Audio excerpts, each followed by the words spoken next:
السلام علیکم ناظرین کرام، امید کرتا ہوں کہ آپ لوگ خیریت سے ہوں گے۔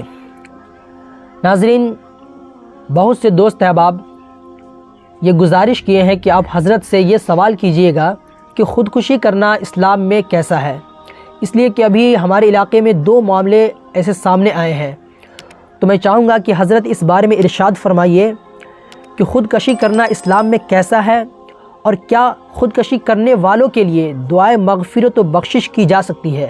اس لیے کہ بہت سے لوگ اس گمان میں ہوتے ہیں کہ خودکشی کرنا تو اسلام میں حرام ہے، تو اس کے لیے دعائے مغفرت و بخشش بھی نہیں کی جا سکتی ہے، اس کے لیے ایصال ثواب بھی نہیں کی جا سکتی ہے، اور کیا کل قیامت کے دن اللہ تبارک و تعالیٰ ان کو بخش کے جنت میں انہیں بھیجے گا یا نہیں۔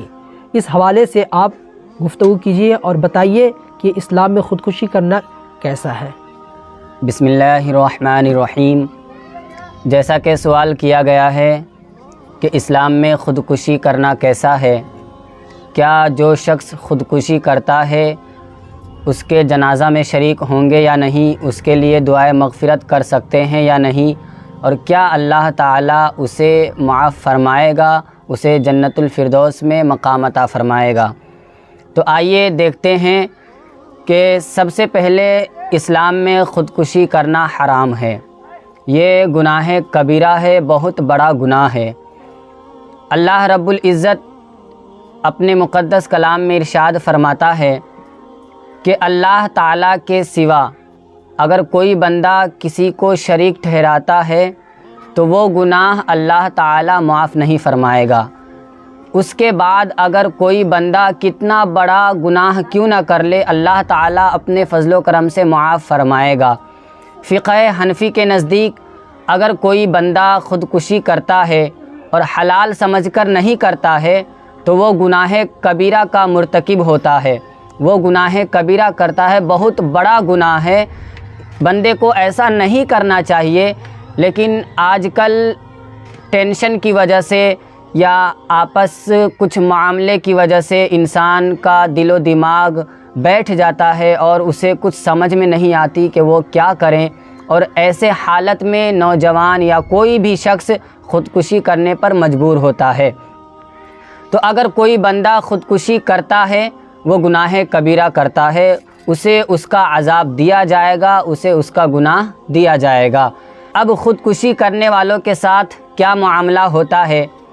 تو اس کی روح معلق رہتی ہے، یعنی کہ زمین و آسمان کے درمیان لٹکائی جاتی ہے، اور وہ اپنے آپ کو ہمیشہ ہر حال میں عذاب میں پاتا ہے۔ اگر کوئی بندہ خودکشی کرتا ہے، کیا اس کی نماز جنازہ میں شامل ہو سکتے ہیں یا نہیں؟ تو بالکل آپ شامل ہو سکتے ہیں، لیکن وہاں کے جو بڑے علماء ہیں انہیں چاہیے کہ ایسا نہ کرے، اس لیے کہ آقا کریم صلی اللہ تعالیٰ علیہ وسلم کے زمانے میں ایک بندے کا جنازہ لایا گیا اور آقا کریم صلی اللہ تعالیٰ علیہ وسلم سے کہا گیا، عرض کیا گیا کہ یا رسول اللہ علیہ السلام، یہ بندہ خودکشی کر کے مرا ہے۔ تب آقا کریم صلی اللہ تعالیٰ علیہ وسلم نے اس کی نماز جنازہ نہیں پڑھی، اور آپ نے صحابہ کو حکم دیا کہ آپ لوگ جائیں اور نماز جنازہ ادا کریں۔ تو اس سے پتہ چلتا ہے کہ جو بڑے علماء ہیں، جو زیادہ معتبر لوگ ہیں، انہیں چاہیے کہ وہ نماز جنازہ میں شریک نہ ہو، تاکہ اس سے جو کم پڑھے لکھے لوگ ہیں یا جو نہیں جانتے ہیں خودکشی کے بارے میں، تاکہ انہیں درس حاصل ہو کہ آخر وہ بندہ نہیں آیا تو اس میں کچھ نہ کچھ وجہ ہے۔ کیا خودکشی کرنے والوں کی مغفرت ہوگی یا نہیں؟ اس کے متعلق ایک روایت میں آیا ہے کہ حضرت عمرو بن طفیل دوسی رضی اللہ تعالی عنہ مکہ سے ہجرت فرما کر مدینہ تشریف لے گئے، اور فرماتے ہیں، ان کے بارے میں آیا ہے، منقول کیا گیا ہے کہ آپ فرماتے ہیں کہ پھر اس کے بعد جب ہم مدینہ پہنچ گئے تب ہمیں ایک جنگ پر جانے کی اجازت ملی، اور جب ہم جنگ پر گئے ہمارے ساتھ ایک دوست تھا، وہ دوست جنگ لڑتے لڑتے ان کی ایک انگلی شہید ہو گئی، اور شہید ایسی ہوئی کہ انگلی لٹک گئی اور زیادہ تکلیف ہونے لگی، تو اس دوست نے ایسا کیا کہ اپنے تیر سے اس انگلی کو کاٹ کر ہٹا دیا۔ پھر اس کے بعد ایسا ہوا کہ خون زیادہ آیا اور خون زیادہ آنے کی وجہ سے آپ کا انتقال ہو گیا۔ حضرت عمرو فرماتے ہیں کہ میں نے انہیں خواب میں دیکھا کہ میں ان سے پوچھتا ہوں کہ اللہ تعالیٰ نے تمہارے ساتھ کیا معاملہ کیا ہے؟ تب وہ عرض کرتے ہیں کہ اللہ تعالیٰ میرے گناہوں کی بخشش فرما دیا، اللہ مغفرت فرمانے والا ہے اور مغفرت فرما دیا ہے۔ تو آپ نے فرمایا یہ تمہارے ہاتھ پیچھے کیوں ہیں؟ تب آپ نے فرمایا، ان کے دوست نے فرمایا خواب میں کہ اللہ رب العزت نے ارشاد فرمایا ہے کہ جو تم کر کے آئے ہو میں اسے سدھارنے والا نہیں ہوں، یعنی کہ اسی طریقے سے تم نے جان بوجھ کر کے اپنی انگلی کو کاٹ کر ہٹائی ہے، اب تمہیں اسی عذاب میں مبتلا کیا جائے گا۔ تب حضرت عمرو آقا کریم صلی اللہ تعالیٰ علیہ وسلم کی بارگاہ میں حاضر ہوتے ہیں اور سارا معاملہ بیان کرتے ہیں۔ تب آقا کریم صلی اللہ تعالیٰ علیہ وسلم ان کے لیے دعا کرتے ہیں کہ اے اللہ اس کے ہاتھوں کی مغفرت فرما دے۔ پھر وہ خواب میں دیکھتے ہیں کہ اس کا ہاتھ صحیح ہو گیا ہے۔ تو کہنے کا مطلب یہ ہے کہ یہ تو ان کی تکلیف کی وجہ سے انہوں نے کاٹی تھی، لیکن یہاں پر ہم اور آپ پریشانی میں یا کوئی ٹینشن میں اپنے آپ کو ہلاک و برباد کر رہے ہیں، تباہ کر رہے ہیں، نہ تو اپنے بچوں کے بارے میں نہ گھر والوں کے بارے میں سوچتے ہیں۔ ہمیں اور آپ کو سوچنا چاہیے اور اس کے بارے میں سمجھنا چاہیے کہ شریعت میں اس کی اجازت ہے یا نہیں۔ شریعت میں جس چیز کی اجازت ہے آپ وہ کریں۔ خودکشی حرام ہے، حرام ہے، حرام ہے، آپ ایسا نہ کریں۔ اور اگر کوئی بندہ حلال سمجھ کر کرتا ہے تو کہیں ایسا نہ ہو کہ آپ کافر ہو کر مرے، پھر آپ کی نہ تو نماز جنازہ پڑھائی جائے گی نہ آپ کے لیے دعائے مغفرت کی جائے گی۔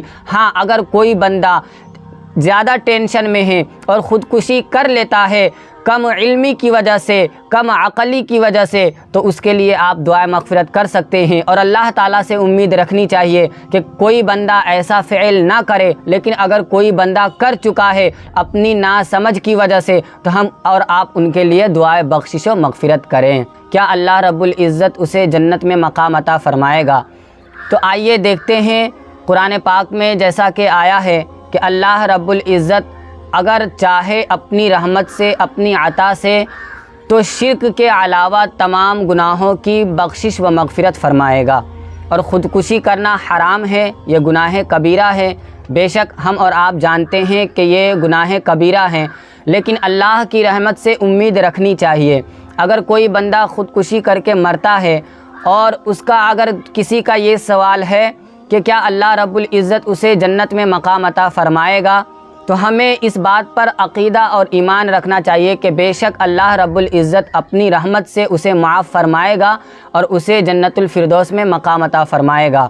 لیکن اب اس کا یہ مطلب نہیں کہ ہمارے لیے دعائیں مغفرت ہو رہی ہے تو ہم اپنے آپ کو ہلاک و برباد کر لیں، اپنے آپ کو کود کر کے جان دے دیں، یا ندی میں ڈوب کر کے جان دیں، یا پھانسی کے پھندے سے لٹک کر جان دیں۔ اگر آپ اسے حلال سمجھ کر کرتے ہیں تو پھر آپ کافر ہو جائیں گے۔ اس لیے کہ اگر کوئی بندہ، اسلام میں شریعت کا یہ قانون ہے کہ کوئی بندہ حرام چیز کو، گناہ کبیرہ کو حلال سمجھ کر کرتا ہے وہ کفر تک پہنچ جاتا ہے۔ تو کہیں ایسا نہ ہو کہ آپ یہ سوچیں کہ ہمارے پھانسی لگانے کے بعد یا ہمیں کود کر جان دینے کے بعد ہمارے لیے دعائے مغفرت ہوگی، یا ہمارے جنازے میں لوگ زیادہ ہوں گے تو ہماری بخشش و مغفرت ہو جائے گی۔ ایسا بالکل بھی نہیں ہے، یہ غلط فہمی ہے۔ اس لیے آپ سمجھیں کہ شریعت میں کیا جائز ہیں کیا ناجائز ہیں۔ جو چیز جائز ہیں آپ وہ کریں، جو ناجائز ہیں وہ نہ کریں، اس لیے کہ گناہ کبیرہ سے ہمیں اور آپ کو بچنا چاہیے۔ اور خودکشی اسلام میں حرام ہے، گناہ کبیرہ ہے، ایسا ہمیں اور آپ کو نہیں کرنا چاہیے۔ ماشاءاللہ ناظرین، حضرت نے بہت ہی عمدہ طریقے سے آپ کو ساری باتیں سمجھانے کی کوشش کی ہے۔ دیکھیں ناظرین کہ حضرت نے بہت اچھے طریقے سے بتایا کہ خودکشی کرنا اسلام میں حرام ہے۔ اگر کوئی اسے حلال سمجھ کے کرتا ہے تو وہ کافر ہے۔ اور کیا خودکشی کرنے والوں کی دعائے مغفرت کی جا سکتی ہے؟ اگر وہ انجانے میں کر لیتا ہے کم عقلی کی وجہ سے تو اس کی دعائے مغفرت و بخشش کی جا سکتی ہے، اور اللہ تبارک و تعالیٰ سے یہ امید کی جا سکتی ہے کہ اللہ تبارک و تعالیٰ کل قیامت کے دن اس کی مغفرت و بخشش فرما دے گا۔ اب ہو سکتا ہے کہ اسے پہلے جہنم میں جانا پڑے اور اپنے سزا کو پہلے کاٹنا پڑے، اس کے بعد پھر جا کر کے اس کی مغفرت و بخشش ہو، یا اللہ تبارک و تعالیٰ اسے بغیر جہنم میں بھیجے ہی اس کی مغفرت و بخشش فرما دے۔ لیکن بہرحال خودکشی کرنا اسلام میں حرام ہے اور یہ ایک بہت ہی غلط فعل ہے۔ تو آپ لوگوں سے گزارش ہے کہ اس ویڈیو کو زیادہ سے زیادہ شیئر کریں تاکہ ہر لوگوں کو یہ بات پتہ چل سکے، اس لیے کہ ابھی ہمارے علاقے میں ایسے 2 معاملے آ چکے ہیں۔ تو میں چاہوں گا کہ آپ اس ویڈیو کو زیادہ سے زیادہ شیئر کریں تاکہ سب لوگوں کو یہ بات پتہ چل جائے خودکشی کرنا اسلام میں کتنا بڑا گناہ ہے، ایسا ہرگز نہ کرے۔ اور امید کرتا ہوں کہ آپ لوگ اس ویڈیو سے بہت زیادہ نالج ملی ہوگی اور آپ اس پر عمل کریں گے۔